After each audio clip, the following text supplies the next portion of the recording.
I've arrived in Hiroshima for the 2019 World Conference Against ANH Bombs. It's 74 years since the USA dropped the first nuclear bomb, killing an estimated 180,000 people in Hiroshima and demolishing almost 70% of the buildings. The grey building below the blue one was ground zero.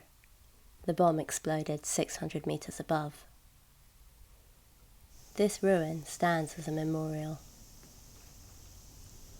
3 days after this devastating bomb was dropped, another bomb fell, this time on the city of Nagasaki, killing between 50,000 and 100,000 people. These are the only times nuclear weapons have been used in war. Campaigning for peace and disarmament is highly visible in Hiroshima. I met this man outside the memorial. He is a survivor of the atomic bomb and stands with signs to make sure the world does not forget the suffering at this scene. Survivors are known as hibakusha. I gave him a CND badge, a card, anything I had on me, and felt honoured to have met this brave man. As I walked to the Peace Park, a car passed with loudspeakers. "No to US weapons on Japanese soil," it broadcast.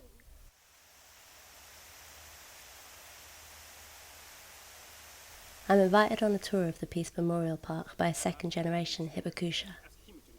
He shows us maps of the city before and after the blast, showing how the city was totally wiped out. He explains the symbolism behind the memorials and points out that Hiroshima has many fountains. He tells that survivors of the initial blast on August 6, 1945, picked their way through the firestorms, horrifically injured, sometimes fatally burnt. They begged for water. Now the city has water everywhere in memory of this. We lay a wreath. We enter the museum. He shows us a picture of his father. We drive to a nearby nursing home. The nursing home is operated by the Hiroshima A-Bomb Survivors Relief Foundation and cares for 100 survivors between the ages of 74 and 102. We're shown around the facility and given gifts handmade by resident hibakusha. I'm honoured to be CND's delegate this year to the international conference. The conference is attended by up to 8,000 delegates, bringing people together to fight for the total abolition of nuclear weapons. Working closely with hibakusha, the conference activities, including rallies and street campaigns, sets out to keep the memory of these atrocities alive. I was moved to hear testimonies of hibakusha at the conference. I was 12 years old, but I was assigned to a shoe factory where shoes for soldiers were manufactured. On August 6, 1945, I didn't feel like going to work, so I stayed at home. If I had gone to work on that day, I wouldn't be here today. In those days, nobody had heard of atomic bombs. The strong flash of light instantly decided life or death of people. The whole city of Hiroshima was scorched.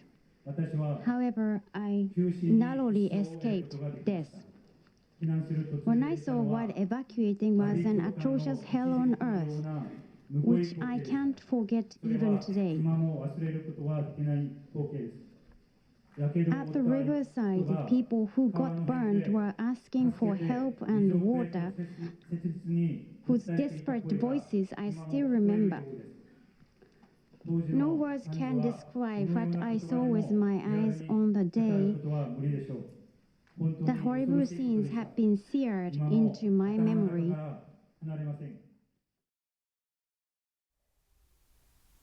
There are government officials in attendance too, speaking on the importance of ensuring the global ban treaty is signed by as many countries as possible.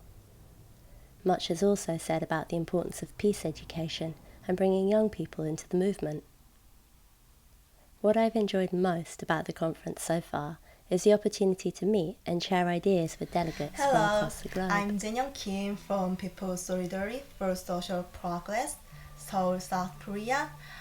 We Koreans are trying hard to eliminate all the nuclear weapons in the East Asian region, and we hope it will lead to a nuclear-free and peaceful world. Together we can make it happen. Tomorrow we'll be guests at the commemoration ceremony organised by the mayor of Hiroshima. Then the conference will move to Nagasaki. There'll be a youth rally before the events conclude with a street signature campaign. Being part of these events has been life-changing for me. It's been moving in a way I struggle to express. To meet Hibakusha and hear their stories firsthand, but also learn how these events continue to affect people today. Weapons like these must never be used again.